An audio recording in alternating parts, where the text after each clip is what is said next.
She thought he was just another businessman working late. 40 minutes of shared vulnerability, unexpected honesty, a Friday dinner planned.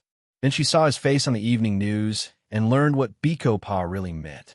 Before we begin, just know, no matter where you are in the world, I'm glad you're here. The Suseo Tower pierced Seoul's Gangnam skyline like a shard of black glass, its 68 floors housing the city's most ruthless ambitions. At 10:23 p.m. on a Wednesday in early October, the 51st floor held exactly one person who'd stayed too late once again. Maya Thompson's reflection stared back at her from the darkened office window, pale, tired, 28, and wondering when her life in Seoul had become nothing but spreadsheets and takeout containers. The translation department had emptied hours ago, but she'd stayed, as always, perfecting reports no one would read until Monday. Stability, her mother called it. Survival, Maya thought, slinging her worn leather bag over her shoulder. The corridor stretched empty and cold, fluorescent lights humming their lonely frequency. Her heels clicked against marble as she approached the elevator bank, each step echoing the question she'd been avoiding for months. Is this really all there is? She pressed the call button, waited. The doors slid open on the 51st floor with a whisper, revealing polished steel and that particular silence expensive buildings hold after midnight. Maya stepped inside, her finger reaching for the lobby button. Hold it. The voice cut through the quiet, low, controlled, undeniably masculine.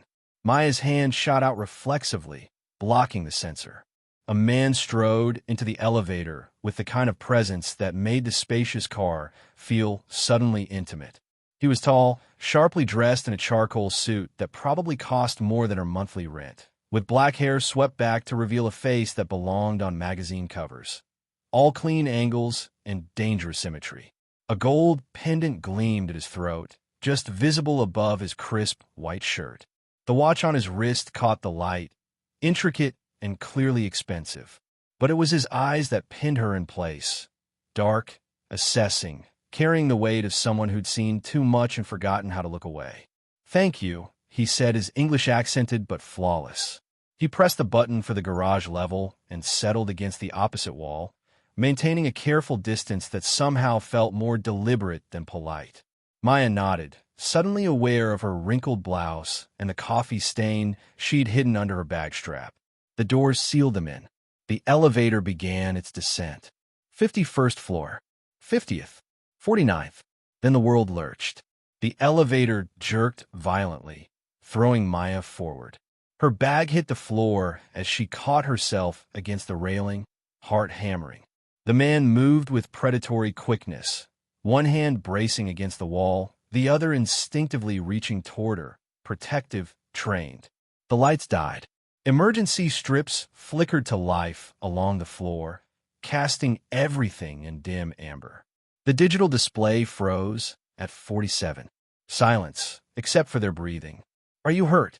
His voice remained steady, but something had shifted in it, a crack in the control facade. Maya shook her head, then realized he might not see clearly. "No, I'm okay."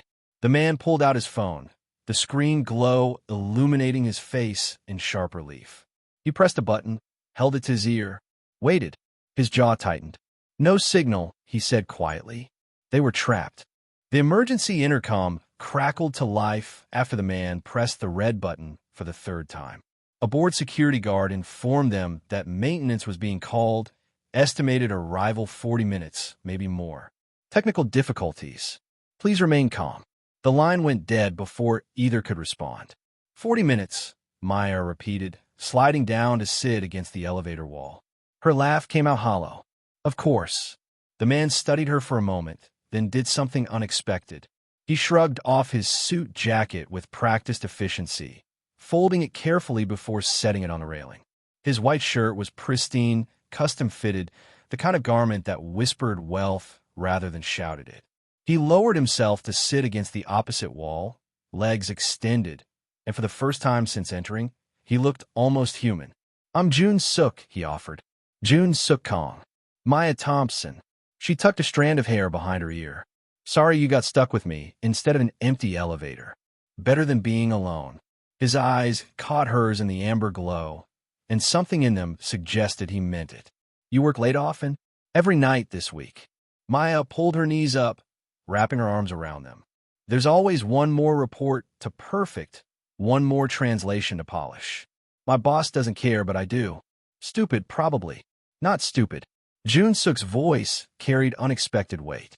Caring about your work, even when no one notices, that's integrity. Rare. What about you? 51st floor at almost midnight. His pause stretched long enough to feel deliberate. Meetings. Obligations. The kind that don't care what hour it is. He loosened his tie with one hand, the gesture weary. Sometimes I think my entire life is obligations I never chose but can't escape. Maya heard something beneath the words. Not complaint, but resignation. The exhaustion of someone carrying a weight they couldn't set down. Family business? Something like that. His jaw tightened almost imperceptibly. My father built an empire. Then he handed me the keys and walked away, expecting me to maintain what he created. No questions about what I wanted. No exit. What did you want? The question seemed to surprise him. Joon-Seok's gaze drifted to the dark ceiling, and for a moment, Maya saw past the intimidating exterior to something raw underneath.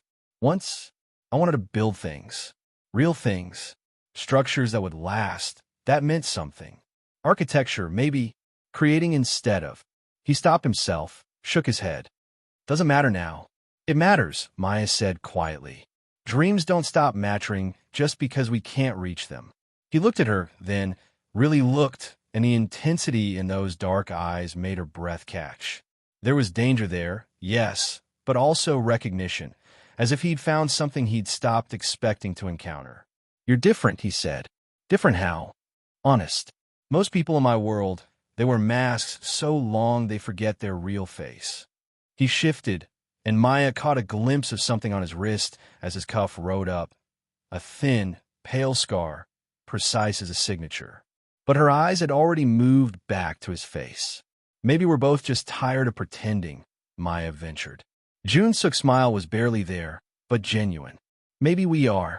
The elevator shuddered back to life with a mechanical groan that shattered the intimacy like dropped glass. Fluorescent lights blazed overhead, harsh and unforgiving after 40 minutes of amber shadow. Maya blinked against the sudden brightness, reality flooding back with the power. Joon-Seok rose in one fluid motion, retrieving his jacket from the railing. The transformation was immediate. The vulnerable man who'd spoken of abandoned dreams disappeared behind the immaculate suit, the careful posture, the controlled expression. He was once again the stranger who'd walked into the elevator, untouchable, dangerous, distant. The car resumed its descent. 47th floor. 46th. Maya stood, brushing off her skirt, feeling the loss of something she couldn't name. Whatever had existed in the darkness was evaporating with each passing floor. Maya. She looked up.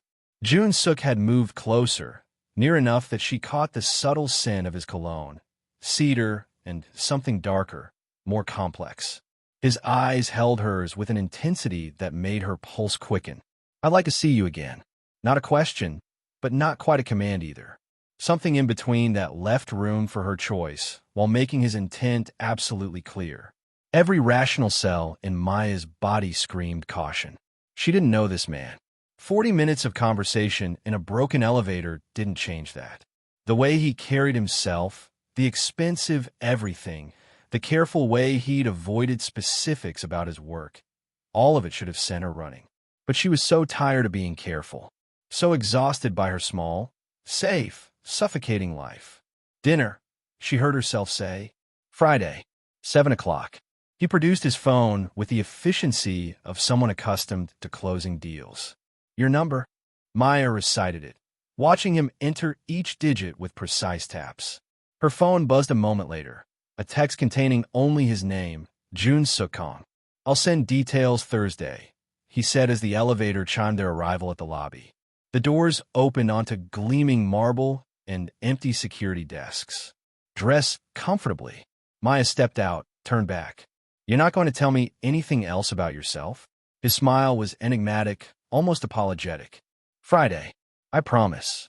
She watched him press the garage level button, his silhouette framed by the elevator's harsh light. Then the doors closed, and he was gone. Maya walked through the lobby in a daze, pushing through the revolving doors into Seoul's midnight air. The taxi ride home passed in a blur of neon and second-guessing.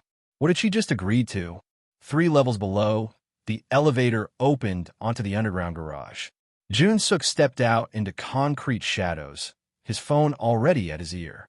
4 black SUVs materialized from the darkness, engines purring, windows tinted to opacity. Men in dark suits emerged, forming a protective perimeter with practiced precision. Status.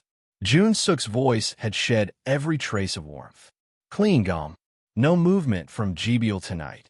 He slid into the rear vehicle, and the convoy pulled away in perfect formation, disappearing into Gangnam's arterial darkness.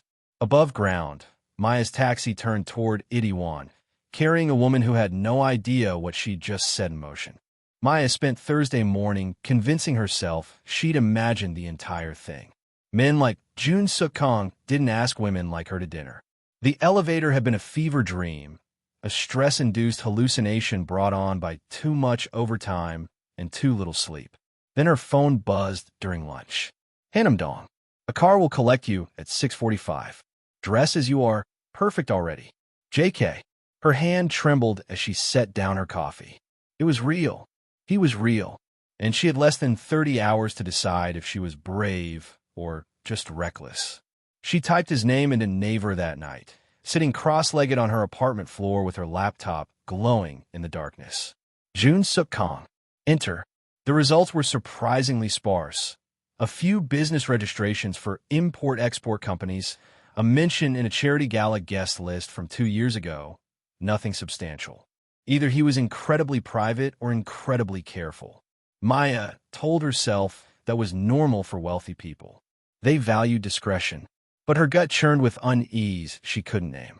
Friday evening found her pacing her tiny apartment in a simple black dress, arguing with herself. The logical part of her brain cataloged every red flag. His evasiveness, the calculated way he'd avoided details, the 40-minute conversation that had revealed everything and nothing. The other part, the part that had agreed in that elevator, remembered the exhaustion in his voice when he'd spoken of obligations, the genuine way he'd looked at her, the feeling of being seen for the first time in years. At 6:30, she made herself eat something. At 6:40, she checked her makeup for the 5th time. At 6:43, she turned on the television to distract herself from the mounting anxiety. The evening news flickered to life mid-broadcast, a stern-faced anchor discussing a major police operation in Incheon. Maya barely registered the words. Something about organized crime, a raid on warehouse operations, suspected trafficking, until the screen cut to file footage. Her blood turned to ice. The face staring back at her from the television was unmistakable. Joon-Seok Kang, photographed from a distance, emerging from a building flanked by men in dark suits. The caption scrolled across the bottom in Korean and English. Joon-Seok Kang, alleged leader of the Bikopa syndicate, remains uncharged despite ongoing investigations. Maya's phone slipped from her numb fingers. Bikopa, White Tiger faction. Even she, with her limited knowledge of Korean organized crime, knew that name. They controlled everything from Gangnam to Busan. Protection rackets, high-end smuggling, political influence bought with blood and money. And she'd agreed to have dinner with their boss. Her phone buzzed on the floor, screen illuminating with a new message. The car is downstairs. No pressure, Maya, but I hope you'll come. JK. She stared at the screen, then at the television where analysts were now discussing the syndicate's reach, its ruthlessness, the trail of bodies that allegedly led back to the man called Gom, the bear. Her finger hovered over the keyboard. Every instinct screamed to run, to block his number, to pretend Wednesday night had never happened. Instead, Maya typed, on my way down. The car waiting outside Maya's building wasn't the sleek black SUV she'd half expected. It was a dark gray sedan, expensive but understated, with a driver who opened her door with military precision and said nothing during the entire 20-minute drive into Hanam-dong's wealthy hills. Maya watched Seoul blur past her window, her phone heavy in her clutch. She could still text him, still turn back. The driver would take her home without question. She was certain of that. But she didn't move, didn't speak, barely breathe as they climbed higher into neighborhoods where walls hid estates and privacy cost millions. The car stopped before a traditional hanok concealed behind modern security gates. The structure was breathtaking, classic Korean architecture rendered in dark wood and stone, with curved tile roofs and paper screen doors glowing from within. A garden surrounded it, meticulously maintained, serene, beautiful, private, isolated. The driver opened her door. "He's waiting inside, Miss Thompson." Maya stepped onto the stone path, her heels clicking against rock as she approached the entrance. The door opened before she could knock. Joon-Seok stood in the doorway dressed in a simple black shirt and tailored pants, the formal armor of his suits abandoned. He looked younger this way, almost vulnerable, though the intensity in his eyes remained unchanged. "You came," he said quietly, and she heard the relief beneath the words. "I saw the news." Maya's voice was steadier than she felt. "About an hour ago." His expression didn't change, but something shuddered behind his eyes. "Come in, please." The interior was spare, elegant. Low furniture, warm lighting, traditional art on walls that had witnessed generations. He led her to a private room where a low table held an untouched dinner, clearly prepared by someone who'd already been dismissed. They were completely alone. Maya remained standing. "Tell me who the man in the elevator really is, and what you really do." Joon-Seok moved to the window, his silhouette framed against the garden's subtle lights. When he spoke, his voice carried the weight of confession. "My grandfather built the Biko Pa from nothing after the war. Protection, initially, then smuggling, then everything else. My father inherited it, expanded it, made it untouchable." He turned to face her. Then he decided he'd had enough and passed it to me. I was 23. I wanted to study architecture in Paris. Instead, I became Gom. "The bear," Maya whispered. "A name I never chose for actions I can't undo." His hands curled into fists at his sides. "I've tried to legitimize pieces of it, to reduce the violence, to transition us into legal operations. But empires built on blood don't transform overnight. And the world I operate in doesn't forgive weakness or hesitation. Why tell me this? Why bring me here? Because in that elevator for 40 minutes, I wasn't Gom. I was just a man talking to someone who saw me, really saw me, without knowing what I was." He stepped closer, close enough that she could see the exhaustion etched around his eyes. "I haven't had that in 10 years, Maya. I haven't had real. And I'm selfish enough to want it again, even though you should run from me as fast as you can. You should leave." Joon-Seok's voice was firm, almost cold, but his eyes betrayed him. "Right now, I'll have the car take you home, and you'll never hear from me again. That's the smart choice, Maya. The only choice."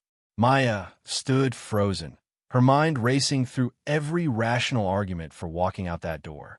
He was a criminal, a crime lord, the man responsible for things she didn't want to imagine. Every fiber of common sense screamed at her to run. But she thought of her empty apartment, her invisible existence, the spreadsheets that defined her days. 28 years old, and she'd never done a single reckless thing, never taken a real risk, never felt as alive as she had in 40 minutes of darkness with a stranger who'd looked at her like she mattered. "No," she said. Joon-Seok's jaw tightened. "You don't understand what you're." "You're right. I don't understand." Maya took a step toward him, her fear transforming into something sharper, more defiant. "I don't know your world. I don't know what you've done or what you're capable of. But I know what my life is: safe, small, suffocating. I'm tired of being invisible, Joon-Seok. Tired of choosing safety over everything else. This isn't about choosing adventure. This is about survival." His voice dropped to something almost desperate. "People in my world don't get happy endings. They get used, betrayed, or killed. And anyone close to me becomes a target. Then show me." The words came out before she could stop them. "Give me 2 weeks. Show me the real cost of your life, not the sanitized version, not the parts you think I can handle. Everything. If I can't accept it, I walk away. But let me make that choice with my eyes open. Maya, I'm not asking for promises or guarantees. She held his gaze, refusing to look away. I'm asking for honesty. 2 weeks. Can you give me that? The silence stretched between them, heavy with implications neither could fully articulate. Joon-Seok moved to the window again, his hands braced against the frame, shoulders tight with tension. When he finally spoke, his voice was barely above a whisper. If I agree to this, you follow my rules. Where I tell you to go, when I tell you to leave, who you can speak to. No arguments, no hesitation. Because the moment someone realizes you matter to me, you become leverage. He turned, and the look on his face was haunted. And I've seen what my enemies do with leverage. Maya's breath caught, but she nodded. 2 weeks. Your rules. You're either incredibly brave or incredibly foolish. Maybe both. She managed a shaky smile. But at least I'll know I tried to live instead of just existing. Joon-Seok crossed the room in 3 strides and took her hand, his grip warm and solid and real. 2 weeks, he agreed, his thumb brushing across her knuckles. God help us both. The dinner grew cold on the table, forgotten, as they began negotiating the impossible terms of whatever this was becoming. 6 days into their arrangement, Maya's life had split into 2 distinct realities. By day, she remained the dutiful translator at Suseo Tower, perfecting reports nobody read. By night, she disappeared into Joon-Seok's shadow world. Late dinners in private rooms, conversations that peeled back layers of the man beneath the reputation, stolen hours where he was just Joon-Seok and she was just Maya. She'd learned he took his coffee black, that he'd read more philosophy than most professors, that his hands were gentle when he touched her face, but carried scars that told stories he wasn't ready to share. She was beginning to understand the loneliness that came with his crown, the isolation of being feared by everyone who knew your name. Thursday morning, Maya stopped at her usual cafe in Gangnam, a tiny place called Dalhyang, tucked between designer boutiques, where the owner knew her order by heart. She was running late, mentally rehearsing a presentation, when she noticed the damage. The front window had been replaced recently, the glass still bearing installation stickers. Chairs sat overturned near the entrance. The owner, Mrs. Choi, looked pale and shaken as she prepared Maya's Americano with trembling hands. What happened? Maya asked in careful Korean. Mrs. Choi's eyes darted to the door, then back. Break-in. 2 nights ago. They didn't take money, just left a message. Her voice dropped to a whisper. On the wall. In English. Maya's blood chilled. What did it say? Something about an American girl. That the bear should know his toys aren't safe anywhere. Mrs. Choi pressed the coffee into Maya's hands. Please, don't come back here. I can't. I have grandchildren. Maya barely made it outside before her phone rang. Joon-Seok's voice was steel-wrapped in fury. Where are you right now? Outside Dalhyang. How did you? Stay exactly where you are. Don't move. The line went dead. 2 black cars materialized within 3 minutes, flanking her position with military precision. Joon-Seok emerged from the lead vehicle, his face a mask of cold rage that made her step back instinctively. He gripped her arm, not roughly, but with unmistakable urgency, and guided her into the car. We're leaving Seoul, he said as they pulled into traffic for armed men in the vehicle with them. Now. Joon-Seok what? GBL. The name came out like a curse. A rival syndicate. They've been testing boundaries for months, and now they've crossed the only line that matters. His hand found hers, squeezed hard. They know about you, which means you're no longer just at risk. You're a weapon they'll use against me. The city blurred past as they drove north, out of Gangnam's glittering chaos and into mountainous terrain. Maya's presentation, her job, her apartment. Everything she'd known vanished in the rearview mirror as they climbed higher into wilderness. The safe house emerged from the forest like a fortress. Modern architecture hidden behind trees and high walls, security cameras tracking their approach. Remote. Fortified. A beautiful cage. Joon-Seok helped her out, his expression grim. Welcome to the real cost, he said quietly. This is what caring about me looks like. The safe house became Maya's world for 5 days that felt like 5 years. She watched autumn rain streak the bulletproof windows while armed men patrolled the perimeter in shifts that never ended. Joon-Seok had given her the master suite, a library stocked with English novels, and explicit instructions not to go near the eastern wing where he conducted business. But sound traveled in the mountain silence. On the third night, Maya heard his voice through the walls, cold, commanding, nothing like the man who'd held her hand in the car. He spoke in rapid Korean, his tone carrying the weight of absolute authority. She caught fragments: territory, retaliation, percentages, consequences. The voice of Gom, the bear, making decisions that would ripple through Seoul's underworld. She found him at 2 in the morning, standing alone in the glass-walled study that overlooked the forest. His shirt was untucked, tie discarded, exhaustion carved into every line of his posture. Papers covered the desk behind him, maps, photographs, documents in Korean she couldn't read. "You should be sleeping," he said without turning. "So should you." Maya stepped inside, closing the door softly. "How bad is it?" GBL made their move. 3 of our operations hit simultaneously. They're forcing my hand, trying to provoke a war they think they can win. His reflection in the glass was ghostly, hollow. Tomorrow I have to decide how many people will die for that miscalculation. The casual brutality of the statement should have terrified her. Instead, Maya saw the weight crushing him, the terrible burden of being the one who chose. She moved to his desk, meaning to offer comfort, and saw the drawer slightly ajar. Inside, rolled papers caught her eye, not business documents, but something else entirely. She pulled one out carefully. Architectural sketches. Dozens of them. Buildings rendered in confident lines.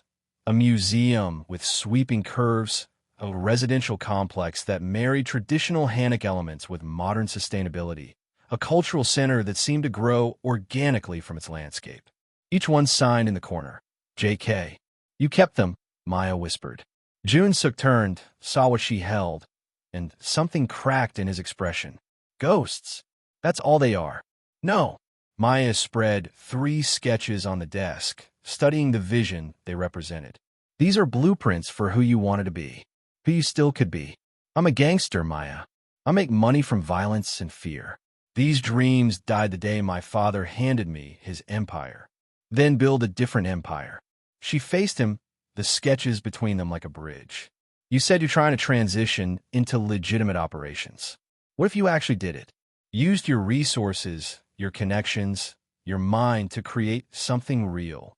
It would take years, decades maybe. Then start now." Maya picked up the museum sketch, held it up to the light. "You said in the elevator that I'm different, that I'm honest. Well, here's honesty. You're not just a criminal, Joon-Seok. You're an architect who's been building the wrong things. Let me help you design something worth leaving behind." His eyes met hers, and for the first time since the cafe, she saw hope flicker beneath the steel. The call came at dawn on the 6th day. Joon-Seok took it in the hallway, his voice too low for Maya to hear, but she watched through the bedroom door as his shoulders gradually loosened, as something like relief crossed his face. When he returned, the first light of morning caught in his eyes. "It's over." GBL's leadership accepted terms. No war. Maya sat up, pulling the blanket around her shoulders. "What kind of terms?"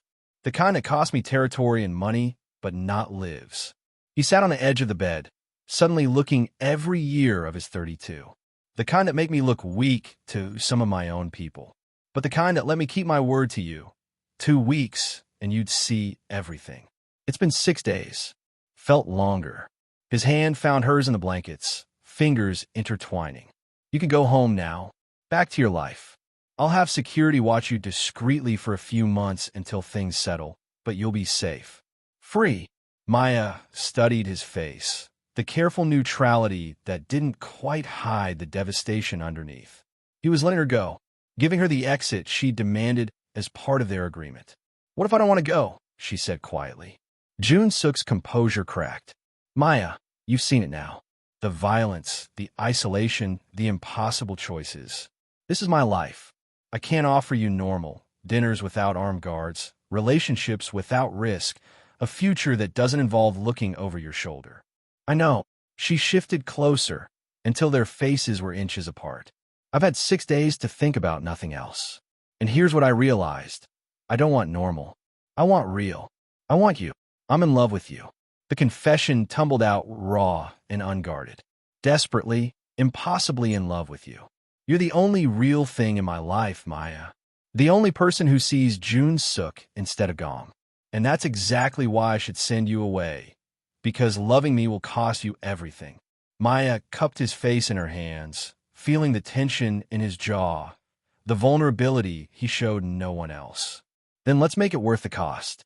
Those sketches in your desk, that vision of something better, we build that. Together. You start transitioning the Biko Pa, piece by piece, year by year, into something legitimate. Something you can be proud of. It would take forever. 5 years minimum, maybe 10. And it would be dangerous. People will resist, competitors will strike, authorities will circle. You'd be tied to me through all of it. I love you too, Maya said, and watched his eyes close at the words. So yes, I'm in. For all of it. The danger, the time, the impossible path. Because 30 minutes in an elevator showed me more life than 28 years of safety ever did. Joon-Seok pulled her close, his forehead resting against hers. You're either my salvation or my greatest mistake. Let's find out together. Outside, Seoul waited below the mountains, the city that had trapped them both in different cages. But here, in the dawn light, they began sketching the blueprint for something neither had dared imagine. A future built on truth instead of shadows, love instead of fear, and a fragile hope that even empires built on blood could be redeemed.